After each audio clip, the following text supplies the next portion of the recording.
So what is overall taking place like in a satanic ritual? There's obviously sex, there's obviously rape, torture. I mean, Yes. is there always in those type of settings under the temples, this kind that we've talked about it, is there always a sacrifice in those ceremonies? I'm thinking, I've been to ceremonies where there hasn't been a sacrifice. It has been where the girls present have been kind of the sacrifice, meaning there have been, well, we're all in, I'm thinking of one right here where the girls are in white and it's just a sheaf, and the men are in robes, black and red, and there's a leader, and we are making oaths, right? And so there's going to be like a bloodletting of yourself, right? Or they're going to like cut you, and there's going to be blood there. There's always going to be a rape. And I'm going to say that not to say it's all sexually motivated.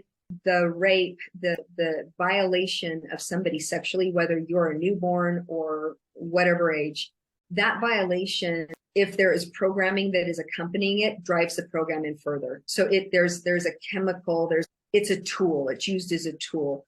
So that drives it deeper and really allows that trauma brain to activate, lock it in, bury it kind of idea. As you continue doing that, there are other altars that then can be created because of the dissociation of the trauma, the terror, the pain.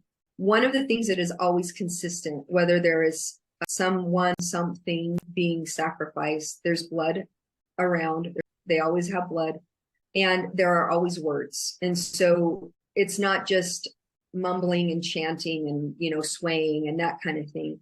There are going to be instructions. There are going to be words that are specific to driving in programming for the victim. There's going to be chanting that depending on what you're calling in, that kind of thing. So I always like to, when I work with clients and they're recalling things, I like to actually encourage them to find the words, because the words, once you get the words, you can actually look at that and realize what it is that's involved in that program, and it kind of unwinds itself. It kind of deprograms what's being told.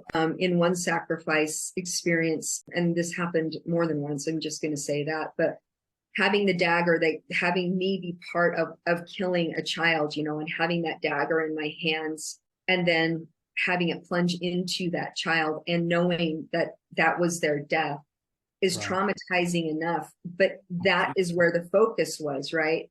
Yeah. I had to really sit with that and go into that memory and then be asked, is it only your hands that are around the dagger? And as I can look at that, I can recognize, oh no, they put their hands on my hands.